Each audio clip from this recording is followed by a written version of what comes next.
Doctor Lorenzetti, placer de recibirlo en Infobae. Muchas gracias, es un gran placer. El placer Igual es para mío. mí. Se ha tornado una discusión pública que a mí me parece que es bueno. Si la Corte debe tener 3 miembros, se debe completar los miembros que faltan, ampliar.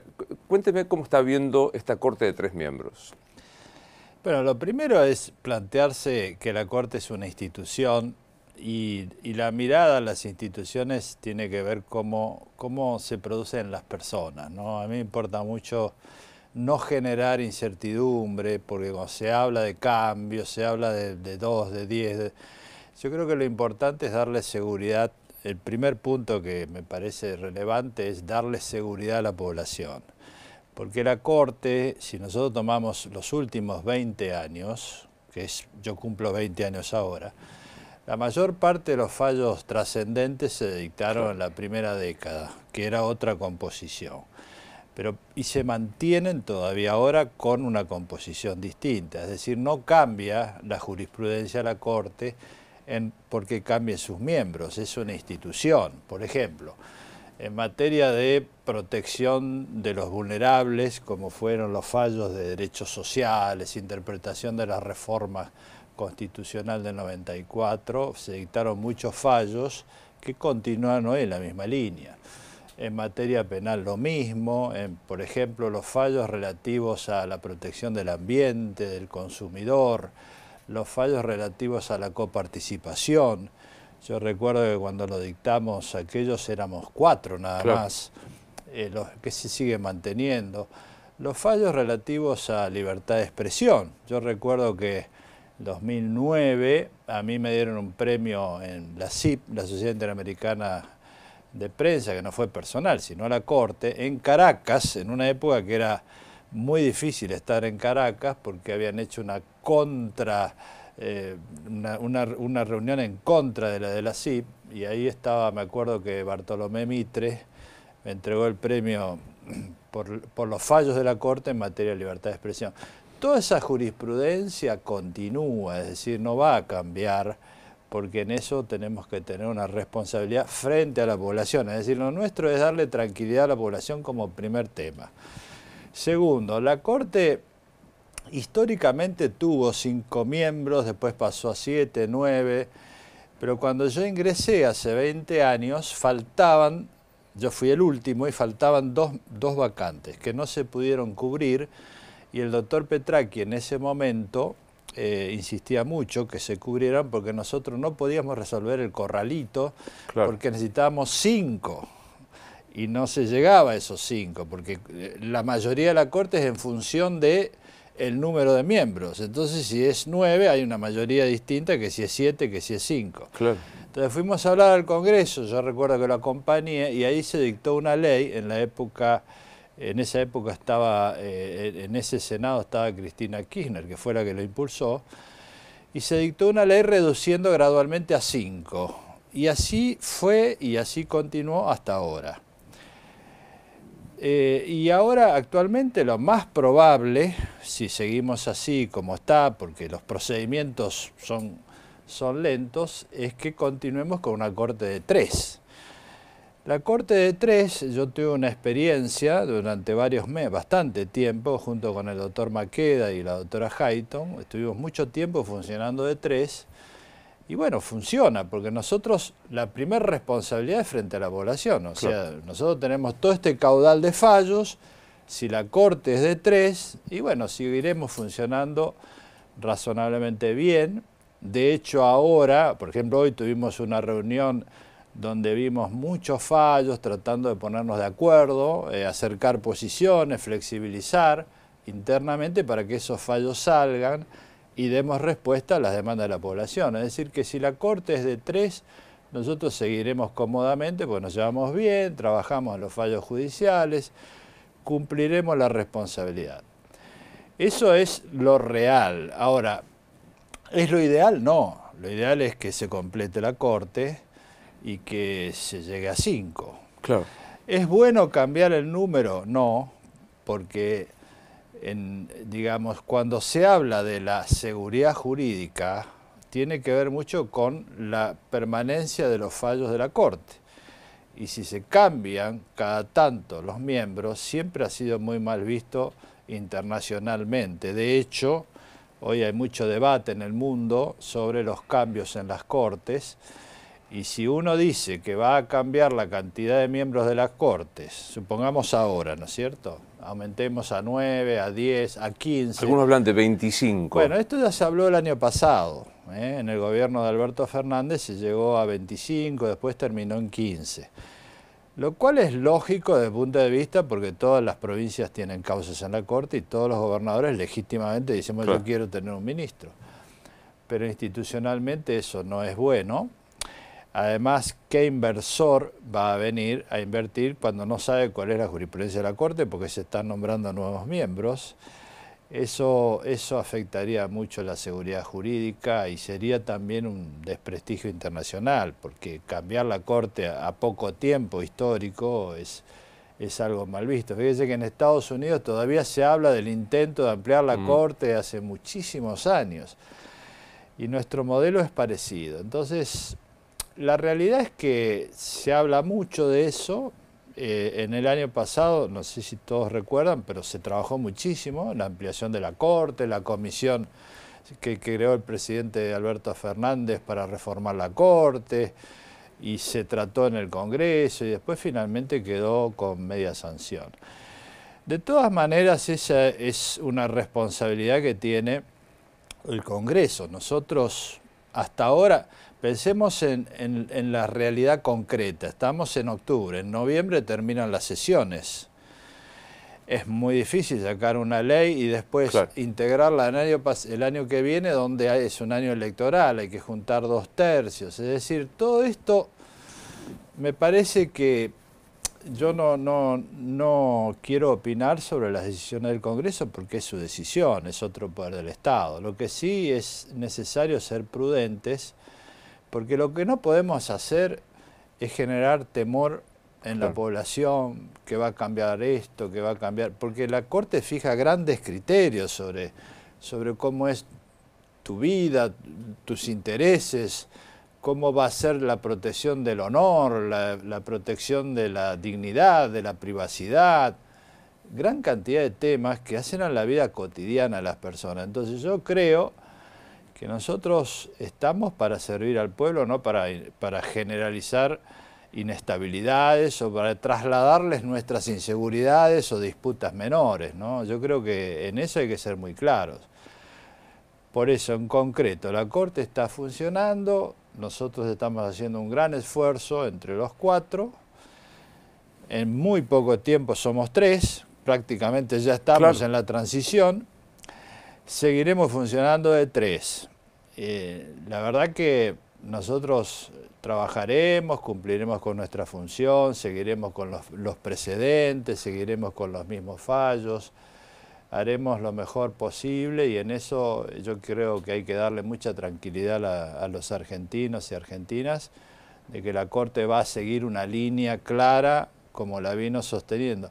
Fíjense que yo llevo desde estos últimos 20 años, pasaron muchos presidentes, 5, de distintas tendencias, y yo recuerdo que cuando yo ingresé se hablaba de la Corte de tal presidente. Sí, claro. Y entonces el esfuerzo que habíamos hecho nosotros en ese momento era decir, bueno, tratemos que la Corte sea de la Corte, no la Corte de otro poder del Estado.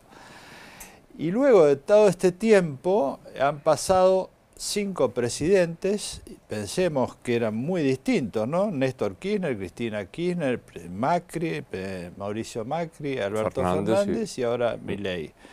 Muy distintos entre sí, pero la Corte siguió con la misma línea jurisprudencial, es decir, los mismos fallos que nosotros dictábamos en materia de libertad de expresión, son igual que ahora, los fallos que dictábamos o cómo resolvíamos los temas penales o los temas de protección de la vida cotidiana, no han cambiado. Entonces eso es lo importante, ¿no? La función de la Corte es esa, es dar seguridad, protección, aplicar la Constitución, esté quien esté. Esto es Claro, claro. sin invadir la competencia del Poder Legislativo, usted dice que lo ideal sería que se completara el número de 5. Y en el caso que no sucede, la Corte garantiza el funcionamiento institucional de control de constitucionalidad y control de legalidad con 3 miembros. Así es nuestra responsabilidad, ¿no es cierto? Nosotros ya lo hicimos. Funcionamos muchísimo tiempo siendo 3 y siendo 4. Me recuerdo cuando estaba el doctor Fay, después renunció el doctor Fay y seguimos mucho tiempo funcionando con 3 miembros. Y ahora es lo mismo, estamos trabajando, hoy vimos una gran cantidad de casos y tratando de acercar posiciones para que salgan, ya pensando en que, bueno, tenemos que ponernos de acuerdo, más allá de que a veces tenemos alguna opinión diferente, pero lo que hay que entender es lo siguiente, hay precedentes que en la mayoría de los temas ya están fijados. Claro. Que es Entonces, independiente de la composición. Claro, y eso continúa. La Corte no podemos cambiar los precedentes porque cambien las personas. Eso más o menos continúa en líneas generales. Por eso digo que nosotros, aunque seamos 3, va a seguir igual, ¿no? Para decirlo técnicamente, para el que no sigue la cuestión, en el caso de que llegase la jubilación del doctor Maqueda, que es en diciembre, y no hubiese aprobación del Senado de los pliegos propuestos, funcionarían con 3. Sí, esa es la realidad. Es lo que ya pasó cuando se jubiló el doctor Fay. No es lo que más le atrapa a usted desde lo ideal. No, obviamente, no desde lo ideal, sino desde lo institucional, ¿cierto? Nosotros tenemos que completar la Corte, o sea, no, pero digo, nosotros desde el punto de vista personal, uno puede decir, miren, somos 3 decidiendo cosas importantes de todo el país y demás, es mucho poder, estaríamos cómodos, es el mundo ideal. Bueno, yo creo que eso desde el punto de vista personal no es lo que corresponde, ¿no? Lo que nosotros tenemos es un deber institucional. Claro. La Corte es una institución, no son personas, es una institución. La institución dice, la libertad de expresión es esta y continúa en el tiempo. La protección de la libertad, de la propiedad privada, de la seguridad jurídica en los contratos, de la protección de los consumidores y usuarios, de la protección contra la discriminación, de la separación iglesia-estado. Todos esos fallos que se dictaron continúan, más allá de que, si nosotros somos 3, trabajaremos para que eso siga. ¿Cómo vive el achaque que se hace de que en las propuestas no se considera la condición de género, que sea una mujer o 2 mujeres las que ingresen? Bueno, nosotros siempre nos hemos expresado por la diversidad, ¿no? Siempre. Yo cuando ingresé en la Corte creamos primero la Oficina de Violencia Doméstica y después la Oficina de la Mujer con la doctora Argibay. Siempre sostuvimos la política desde la Corte de diversidad de género y promoviendo fuertemente que esa diversidad esté dentro del Poder Judicial, en todos los niveles. Y se hicieron muchísimas jornadas de todo tipo desde la Corte, liderada en ese momento por Argibay, Carmen Argibay, que a su vez era presidenta a nivel internacional de la Asociación de Mujeres Juezas. Eso fue todo un liderazgo de la Corte. Ahora bien, la decisión de promover candidatos, hombres o mujeres, es una decisión que le corresponde a los presidentes. Históricamente es extraño porque hubo una mujer en la Corte y después eso se cambió en el gobierno de Néstor Kirchner, que propuso 2 mujeres. Pero antes, en toda la historia, solo hubo una.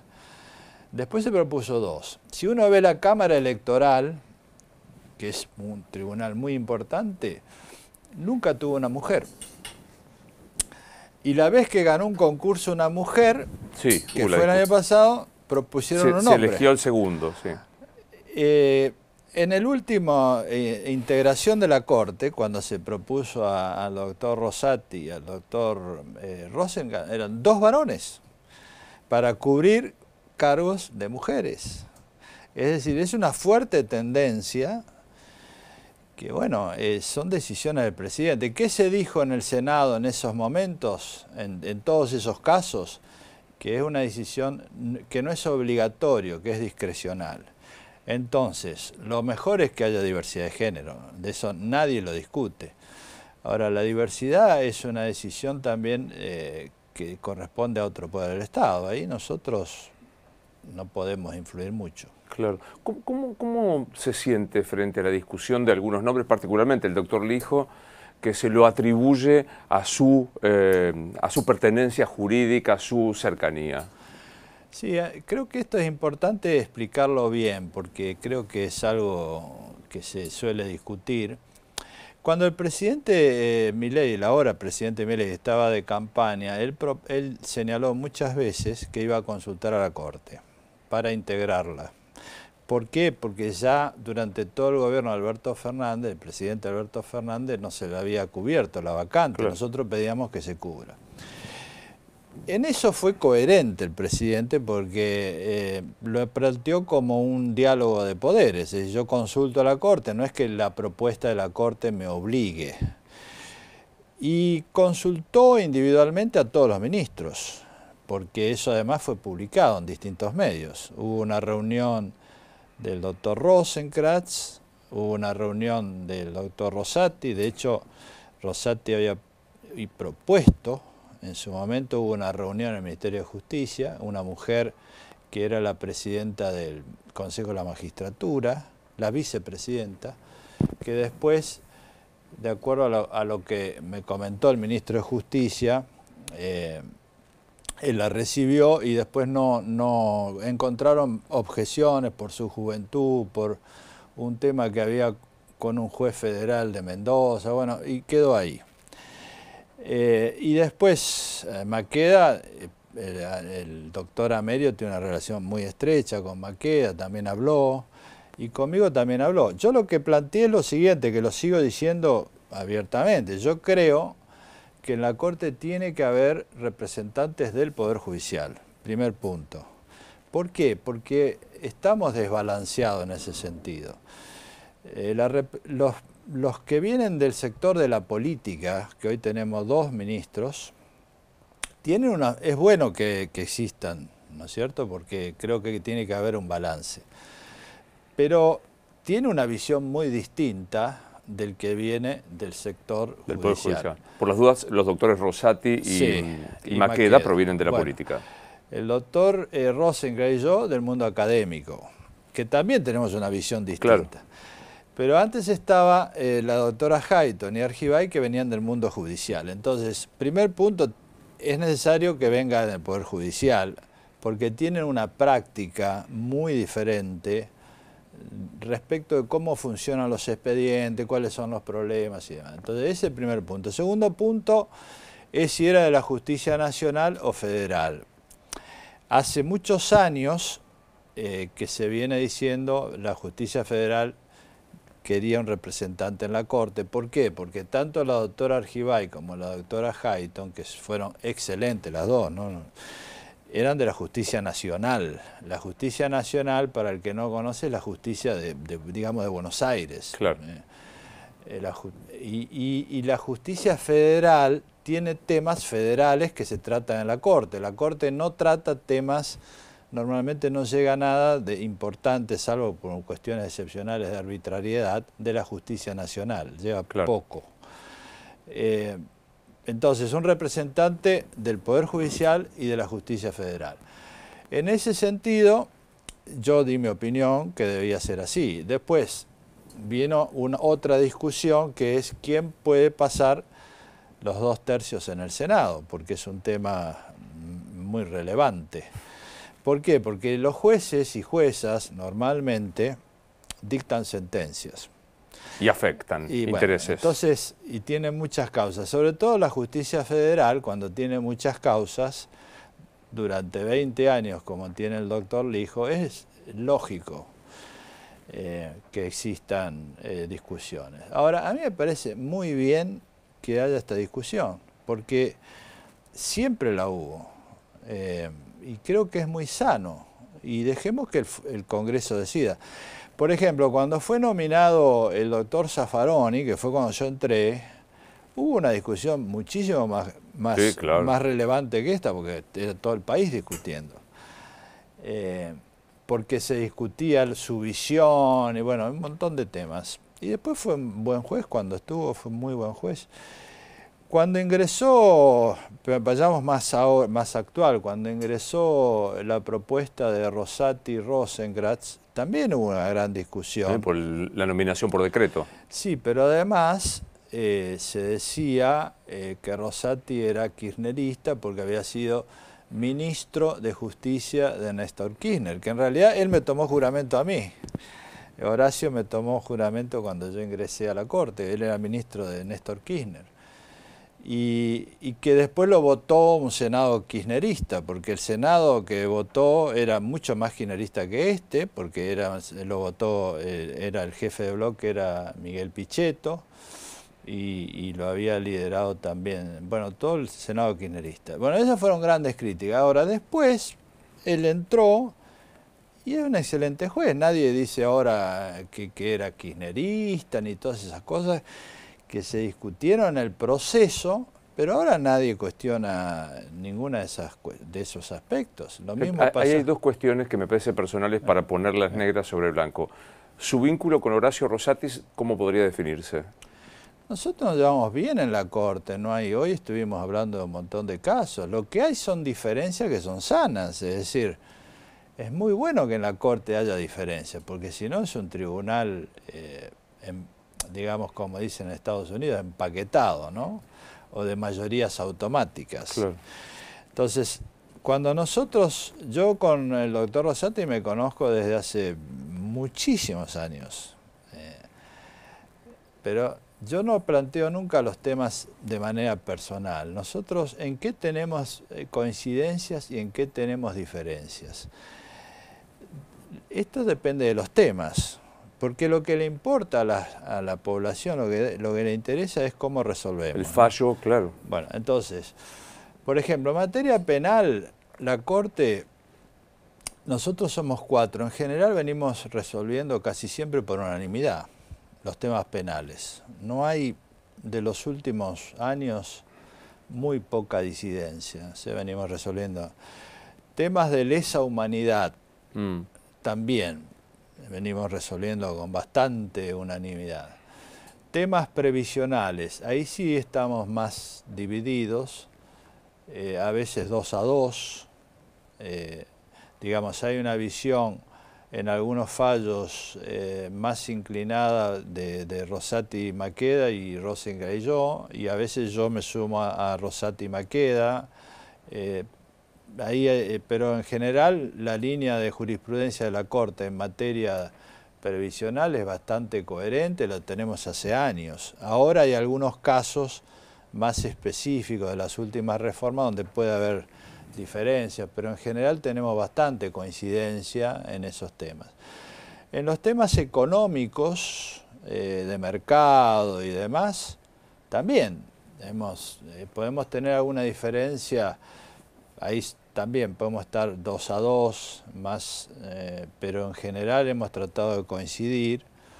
En materia ambiental tenemos bastantes coincidencias. Fíjense que nosotros estamos con el tema del riachuelo y todos los fallos siguientes fueron todos en la misma línea. Y diría que en general no hay grandes, y es bueno que haya diferencias. En materia laboral había más diferencias hace unos años,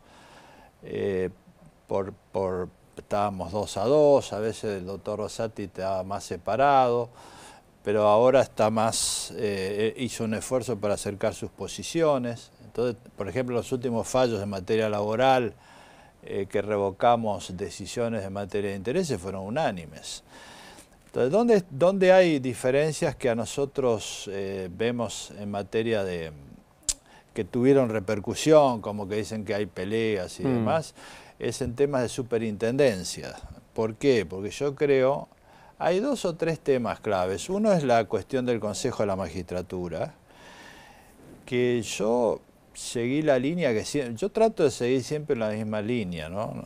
No me gusta, yo creo que hay que dar seguridad jurídica y si uno resuelve algo es porque lo estudió seriamente y sobre todo de respeto a sí mismo y a la población. Entonces, cuando yo entré en la Corte Suprema, hubo un gran conflicto con el Consejo y el doctor Petracchi lo denunció y echó y además propuso que la Corte se separara del Consejo y así fue. En el 2014, año 2014, nosotros recibimos un planteo de inconstitucionalidad. Ahí lo discutimos, no era esta composición, era la anterior, y coincidimos en que no era bueno que la Corte integrara el Consejo. Cuando se resolvió la última vez, bueno, yo expresé una opinión distinta, pero es bueno, ¿no?, que haya opiniones distintas. Yo creo que no es bueno y me parece que al final tuve razón en el sentido de que el Consejo de la Magistratura es una institución que no funciona bien, es muy mala institución. No las personas, digamos, yo creo que los consejeros yo los conozco a todos, son gente que trabaja, se esfuerza, pero el diseño como institucional tal, no. es muy malo y el rol de la Corte ahí es mínimo, porque, por ejemplo, cuando uno dice la Corte integra el Consejo, nosotros en ningún acuerdo de la Corte hemos hablado nada del Consejo, nada. Es decir, va el presidente de la Corte al Consejo y ahí es una actitud más de presencia. Claro.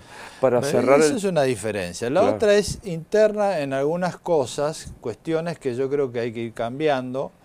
Nosotros tenemos que concursar los cargos, tenemos que cortar con aprobar código de ética. Ahí es donde hubo disidencias fuertes. Pero eso es bueno. Yo creo que no es mal. Creo que es muy bueno. Nosotros tenemos que acostumbrarnos a debatir.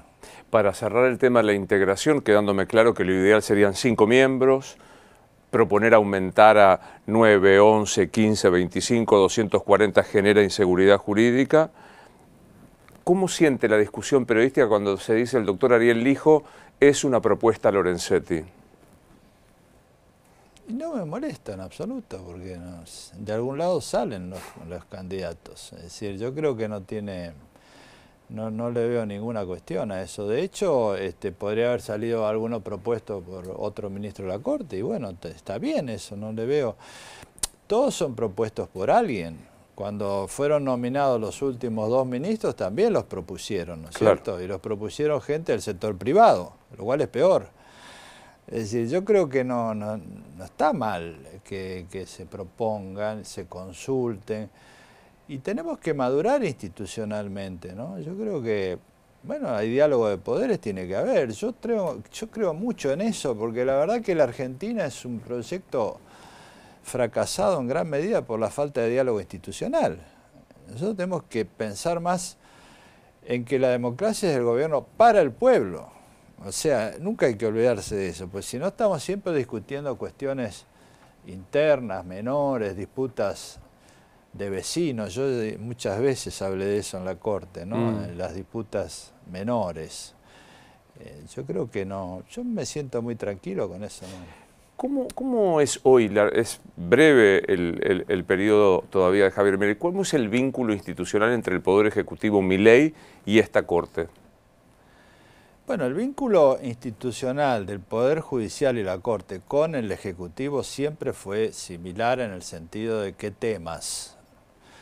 Nosotros normalmente tenemos relación con el Ministerio de Justicia y en el Ministerio de Justicia hay una relación que es buena y básicamente hay 2 o 3 aspectos. Uno es la implementación del sistema acusatorio, donde hay con el Ministerio de Justicia, con la Procuración, y también con el tema de la implementación de los cargos. Ahí sí tenemos un problema muy serio, que empieza en el Consejo de la Magistratura y termina al final en un verdadero fracaso, porque desde hace mucho tiempo nosotros tenemos, a ver, para que entendamos, yo creo que digo esto de fracaso no como algo ofensivo a nadie, sino digo, nosotros nos debemos un debate serio y maduro sobre por qué las cosas no funcionan. Sin que nadie se sienta mal, pero digo, cuando uno ve un concurso, los concursos duran 6 años. Yo he tomado concursos, por ejemplo en Rosario, fui a tomarle juramento en la Cámara 6 años. Una persona que concursa 6 años es casi una vida, es decir, empieza soltero, se casa, empieza en el estudio jurídico, lo deja, o sea, seguiré, no sé, es muchísimo tiempo. Segundo, la idea de la independencia judicial tiene que seguir siendo central en esto. Y el Consejo de la Magistratura, como ocurre en todo el mundo, no es algo que sea propio nuestro, se ha partidizado.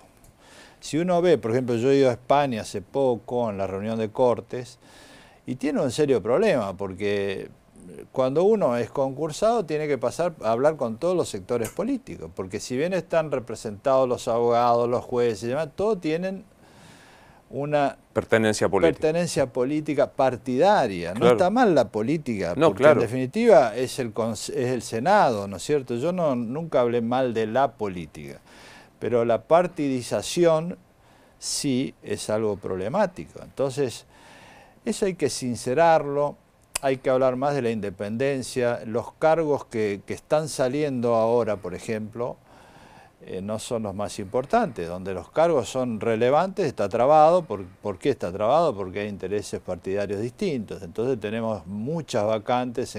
Fíjense en Comodoro, por ejemplo, hablan del hijo. El hijo tiene 3 juzgados a cargo. Claro. Comodoro un disparate. Bueno, en Rosario hay muchas vacantes, en todos lados hay muchísimas vacantes en los cargos importantes. Entonces nosotros tenemos que tener un diálogo serio sobre cómo mejorar el funcionamiento. Porque cuando se habla de esto, se habla de peleas de poder, y yo creo que hay que terminar con eso, porque si no, no cumplimos con la función. Acá lo que hay que hacer es que funcione. Y que funcione es mejorar la carrera judicial. Es decir, necesitamos que los jueces y juezas tengan una carrera, que sean respetados. Si gana el concurso se lo designe, no que el quinto pase a primero. Todas esas cosas tienen que terminarse. Entonces yo creo que en la Argentina nosotros tenemos que darnos un debate sobre la independencia, si realmente queremos la independencia del Poder Judicial, que yo creo, y lo dije muchas veces, es algo que no está todo el mundo convencido. Se dice, pero en la realidad nosotros necesitamos fortalecer la independencia, no la independencia absurda, sino la independencia de poder, porque necesitamos un equilibrio de poderes. Es decir, que diría que el vínculo institucional entre el Ministerio de Justicia y la Corte es bueno. Sí. Es bueno. ¿Cómo vive? Cada tanto parecen, esto es opinión, propuestas estrambóticas, como someter a elección popular a los jueces. Bueno, yo he participado recientemente en un congreso que se hizo en México, ¿no? Por este tema. Que si después podemos, le voy a explicar por qué pasa esto, pero en México se hizo la propuesta de que los jueces sean electos y la aprobaron. Entonces eso afecta a la independencia del Poder Judicial. Yo fui a apoyar al Poder Judicial de México, a la Corte, y hubo un congreso hace 2 meses. En México, además, elegir a los jueces, los de la Corte, ¿no? Terminan y se los elige. O sea, en un país donde hay narcotráfico. O sea, ¿quién va a financiar las campañas? Claro. Entonces, cuidado cuando hablan de elegir. Primer problema, ¿quién va a financiar las campañas? Entonces yo hablé muy fuertemente y le conté nuestra experiencia, pues nosotros resolvimos este tema en la democratización de la justicia, es que no sé si se acuerdan, fue un conflicto muy grande sobre este tema. ¿Por qué no es bueno que se elija a los jueces y juezas? Es una cuestión muy simple, porque cuando hay elecciones se elige al Poder Ejecutivo y se elige a los miembros del Congreso. El Ejecutivo hace propuestas, el Congreso dicta leyes. Ahora, puede haber leyes y decisiones del Ejecutivo que afecten a las minorías.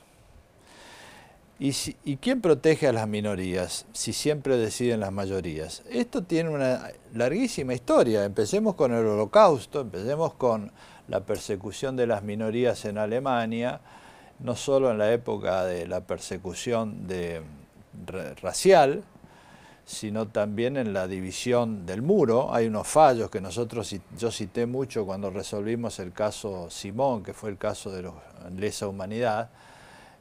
Se dictaron leyes autorizando que se mate a las personas que cruzaban el muro. Bueno, eso fue aprobado por las mayorías. Claro. ¿Quién protege a las minorías? Entonces, tiene que haber un sector que proteja a las minorías y por eso los jueces y juezas no son electos. Primer gran tema. Segundo gran tema. En el mundo de hoy ocurre lo que vemos, es un cambio muy grande en el sistema de poder, porque la aceleración tecnológica que está impactando de una manera tan fuerte hace que los tiempos se hayan acelerado mucho. Entonces, cualquier decisión que toma alguien, no hablemos de la Argentina, hablemos a nivel global para que no todo el mundo entienda de qué hablamos. Cuando se toma una decisión en el Poder Ejecutivo o en los poderes legislativos, inmediatamente se la puede cuestionar, inmediatamente. Y se traba. Por eso hay autores como Rosan Ballon, que es un sociólogo francés, que habla de la vetocracia. Es más la capacidad de veto que la de gobernar. Claro. Porque cualquier decisión que se toma es vetada, ya sea porque hay movilizaciones en la calle, porque hay paro o porque hay decisiones judiciales. Esto produce un primer roce entre los poderes judiciales y los demás poderes. La gente va inmediatamente a los poderes judiciales a pesar de que tengan buena o mala imagen, pero la gente va a los poderes judiciales porque confía en los poderes judiciales. Segundo problema, la aceleración esta hace que los poderes de base electoral tengan un fuerte incentivo de resolver cuestiones inmediatas, porque nadie gana una elección prometiendo costos, se prometen beneficios. Entonces los problemas grandes, complejos, difíciles, que involucran costos, se trasladan. Los que son, diríamos, políticas de Estado. Entonces, ¿qué está ocurriendo? Que la agenda de los poderes, ¿a dónde se trasladan los poderes judiciales? La agenda de los poderes judiciales de hoy es totalmente diferente de la que existía hace 50 años. Antes eran homicidios, contratos, problemas de familia, ahora es problemas ambientales, problemas de coparticipación, problemas políticos. Entonces, cuando los poderes judiciales tienen estos temas, empiezan a tener roces muy fuertes con los demás poderes. ¿Cuál es la reacción? Bueno, en todo el mundo hay conflictos muy serios con las cortes. Yo he participado en muchísimos eventos, incluso este año. Estuve en Harvard, estuve en España, estuve en París y ahora voy a Chile porque están en conflicto con las cortes. ¿Cuál es el problema? Que entonces los jueces, primero yo creo que hay que hacer una fuerte autocrítica. La decisión judicial, yo saqué un libro el año pasado sobre la decisión judicial. Nosotros tenemos que hacer un gran esfuerzo por la imparcialidad. Es decir, todos los jueces y juezas tienen ideologías, porque uno no nace. Razonablemente. Entonces tienen ideologías. Entonces, si uno resuelve de acuerdo a la ideología, ¿cuál es el incentivo de los otros poderes? Poner personas que piensen iguales. Entonces es lo que está ocurriendo. Fíjense que en Estados Unidos, claro. ¿Qué hizo el presidente Trump? Algo muy propio de, bueno, realista. Si la corte es importante, yo trato de nominar gente que piense como yo. Conservadora, que se alineen conmigo. Y la corte está cambiando a Estados Unidos. Sí, claro. ¿Por qué? Porque puso gente que piensa de su manera. Esto hace muchos años que se estudia, y yo lo escribí muchas veces, porque si nosotros tenemos la inclinación política. Por eso yo creo que hay que incorporar gente de tradición legal, equilibrando la tradición política, ¿eh? Porque este es un tema, no es personal, es un tema de concepción de cómo están funcionando hoy los poderes judiciales. Es un gran debate en el mundo. Cómo hacer que la imparcialidad se desprenda un poco de la ideología. Entonces, la ideología existe, pero nosotros tenemos que abrir grandes debates, y por eso hay que hacer audiencias públicas, mostrar los debates entre una posición, otra posición, y ser muy equilibrados en abstraernos de nuestras posiciones concretas y tratar de buscar juicios de equilibrio y ponderación para que las sociedades funcionen. La función en los grandes casos es lograr la paz social, no imponer las ideas personales. Claro. Me salgo un poco de la cuestión propiamente del Poder Judicial. Hay muchos autores que hablan del desencanto por la democracia, que esto genera fenómenos políticos muy distintos. ¿Cómo vive eso? Bueno, yo he trabajado mucho ese tema en distintos congresos internacionales y a mí me gusta citar mucho. Estuve en un debate que se hizo hace poco en Harvard. Hay un libro que escribió el titular del Departamento de Gobierno, que me gusta mucho el título, que es Litvitsky y Ziblatt, son dos autores profesores de Harvard, que se llama ¿Cómo mueren las democracias? Me gusta el título, ¿por qué? Porque lo que ellos dicen es que ahora las democracias no caen como ocurría en los 70 con un golpe de Estado. Ahora se debilitan internamente, mueren por inanición. Entonces, ¿qué es lo que ocurre? Se van debilitando internamente los controles de la democracia. Formalmente siguen funcionando igual. Tenemos muchos casos en el mundo donde dicen, bueno, hay elecciones, la prensa está, el Poder Judicial está, pero la realidad es que no hay democracia. ¿Por qué? Hay otro libro interesante de Applebaum, que es una autora muy citada últimamente, que trabaja en el plano de la filosofía, que ella dice, es el autoritarismo actual, que tiene una fachada democrática. Ese vaciamiento es muy peligroso. ¿Por qué? Porque, ¿qué ocurre? Se van copando los poderes judiciales con personas afines, la prensa se la va debilitando progresivamente y termina siendo la prensa del Estado o una prensa irrelevante. Y entonces tenemos muchos países en el mundo donde este es un tema muy serio, porque termina en un autoritarismo muy fuerte. Y uno dice, bueno, este es un tema abstracto, ¿qué le interesa a la gente? No, pero hay que explicar por qué es importante para mi casa. Yo vivo en mi casa, voy al trabajo, vuelvo. ¿Por qué es importante? Porque el autoritarismo finalmente viola los derechos. Y va a pasar un día en el cual una persona quiere ir a trabajar y no va a poder, le van a controlar su vida, porque el autoritarismo del siglo XXI es un autoritarismo muchísimo más peligroso que el del siglo XIX o el del siglo XX, porque antes se peleaba, se encarcelaba y había revoluciones. Hoy es el control social mediante la tecnología. Y al que no lo creo, tiene dudas, yo les recomiendo, por ejemplo, hay una en Black Mirror, que es una serie muy conocida, hay un capítulo que se llama Caída en Picada, donde muestran lo que es la puntuación social, que es algo que ya está vigente en algunos países. ¿Qué significa esto? Supongamos un chico hoy que tiene 10 años. Cuando tenga 50 o 60 años, toda su vida, toda, va a estar en Internet. Todos sus datos van a estar, todos los datos, o sea, los datos médicos, cuántas veces fue al médico, sus enfermedades, los datos genéticos, qué enfermedades va a tener, todos esos datos ya están. Los datos de cuando fue una fiesta, lo que declaró en algún medio, lo que le dijo a un amigo, los WhatsApp que envió, las páginas que visitó en Internet, las películas que vio, todo. Eso es la vidriera tecnológica, ya no hay más privacidad. Todos esos datos están en posesión de grandes operadores. Si eso está en posesión de grandes operadores y pasa a un sistema autoritario, es decir, no hay controles, ¿qué ocurre? Van a crear la tarjeta social. La tarjeta social, que muestra muy bien esta serie, es que a uno le dan puntajes.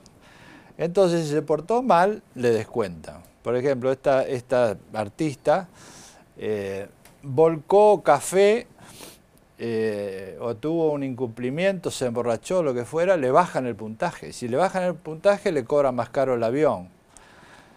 Si uno declara mal en contra de alguien, le bajan el puntaje. Si uno para tener mayor puntaje y lograr, por ejemplo, que le den un crédito en esa tarjeta, tiene que juntarse con gente que tenga puntaje. Es decir, es el control social más absoluto. Esto se implementó ya en algunos países.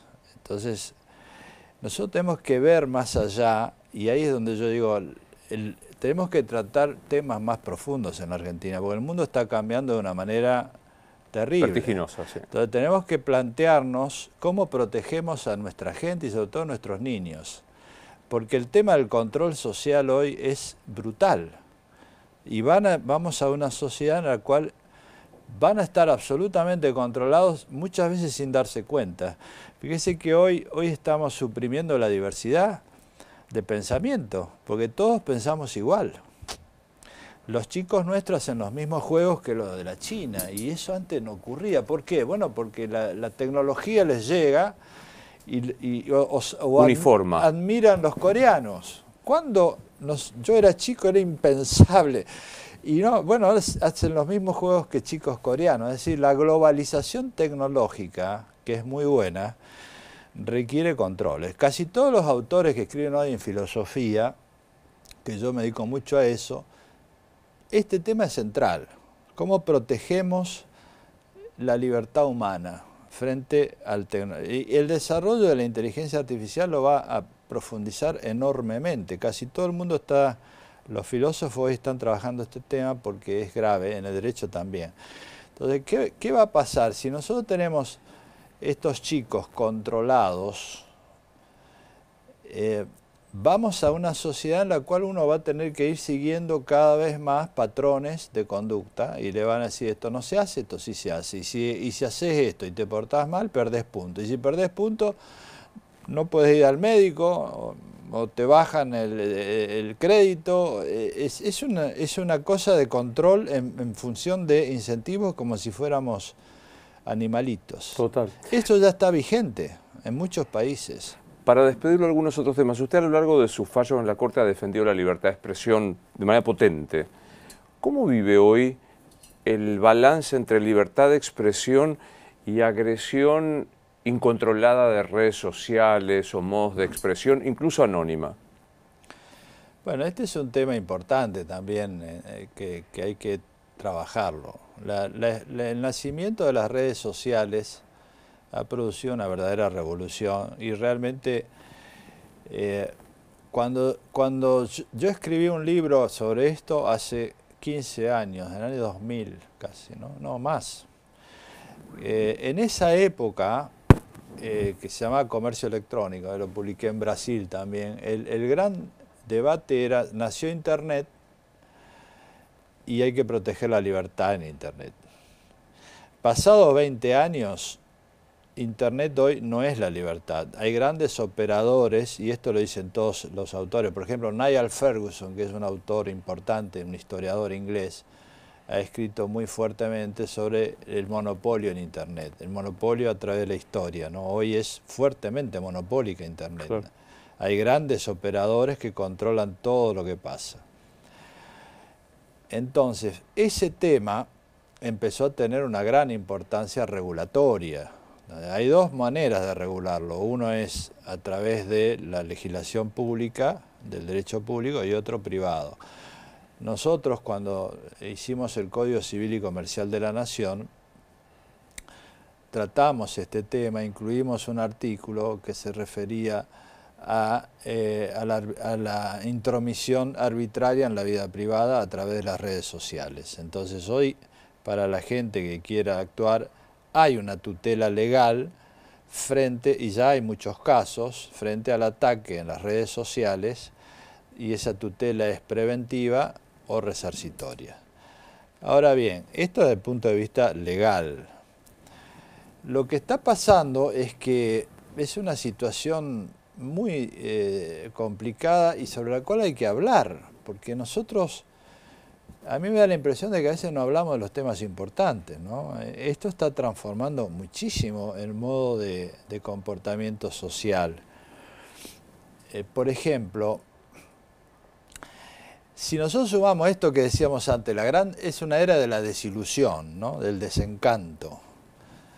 Y es una era donde se ha perdido, de fin de ciclo realmente, de las ideas, de todo. Entonces, si nosotros decimos, bueno, hace 30 o 40 años la gente joven se inclinaba por grandes ideales, ¿no? Transformar la sociedad, ir al socialismo, era un proyecto de grandes revoluciones a nivel mundial, o ir hacia el capitalismo más avanzado, eran las dos grandes, derecha e izquierda, de acuerdo a la definición de un filósofo que es italiano, Bobbio, ¿no?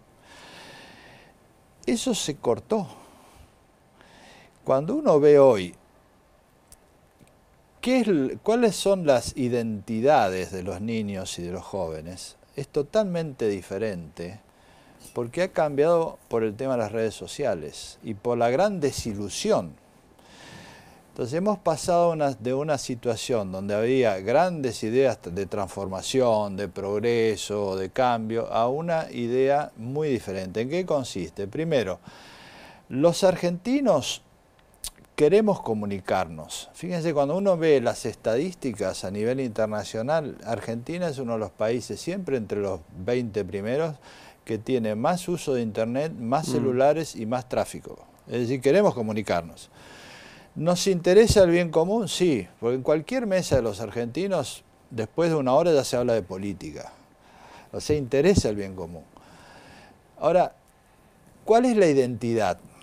Ahí es donde se produce el gran cambio, porque las grandes identidades se han caído porque cambió el mundo, cambió la economía, cambió el ambiente, cambió la tecnología, cambió todo, y ese discurso de hace 30 años es como un discurso vacío. Yo he dado muchas charlas sobre esto y me gusta citar un texto de Foucault que compara a Don Quijote. Él dice, Don Quijote, que leía los libros de caballería, quería convencer al mundo que ya no existía.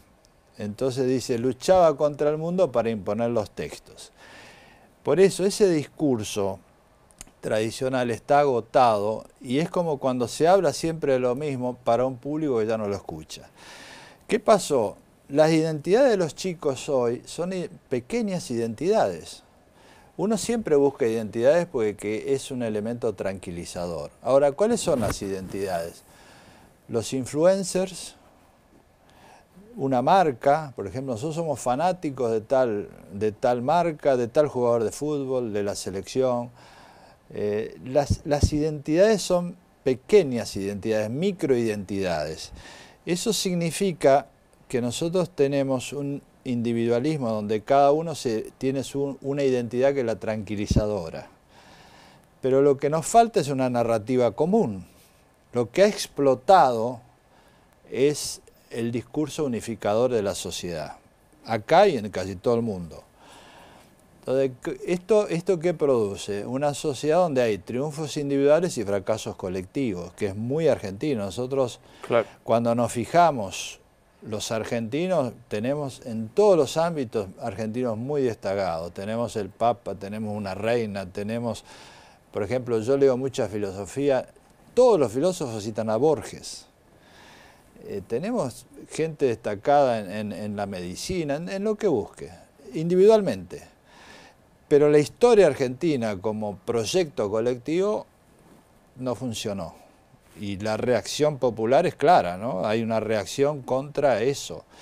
Entonces acá lo que hace falta, y yo creo que en eso estoy involucrado con mucha gente que piensa que hay que reconstruir un nuevo relato y movilizar más allá de las pequeñas identidades. Ese nuevo relato es algo similar. Yo creo que estamos viviendo algo como en la Edad Media, el Renacimiento, ¿no? Se cayó un sistema y renace. En la Edad Media, por ejemplo, Leonardo da Vinci pensó el humanismo integrado a la naturaleza. Era el hombre de Vitruvio, que es un gran dibujo de Leonardo. Las divinas proporciones. Exacto. Bueno, eso es lo que se está viviendo hoy. Hay que reconstruir un relato común, que es la protección de las personas integradas en el sistema y de la naturaleza. Eso se empezó a ver mucho en la pandemia. Las Naciones Unidas recuperó esto, yo participé mucho en eso, es decir, no hay salud humana sin salud de la naturaleza. Claro. Entonces, volver a la integración del ser humano, proteger al ser humano frente a la tecnología, que la tecnología en manos autoritarias es terriblemente peligrosa. Proteger a nuestros niños, proteger la naturaleza. Fíjense que hoy en Estados Unidos se está hablando de las catástrofes de los huracanes, no la pueden parar. Estamos hablando de los incendios en Córdoba. Estamos en una situación dramática y necesitamos cambiar. Total. ¿Y de qué hablamos todos los días? De cosas muy pequeñas, banales y muy pequeñas. Entonces yo creo que nuestra responsabilidad, más allá de lo legal, judicial, intelectual, es reconstruir una narrativa unificadora, porque es como que nosotros tenemos la posibilidad de jugar un partido, pero no tenemos reglamento común. Nadie cree en el mismo reglamento, ni en el árbitro. Entonces no se puede jugar el partido. Ahí está el gran tema acá, que es un tema de reconstruir un relato diferente, no el mismo porque está agotado. Doctor, un placer recibirlo como siempre. Gracias. Gracias, muy amable.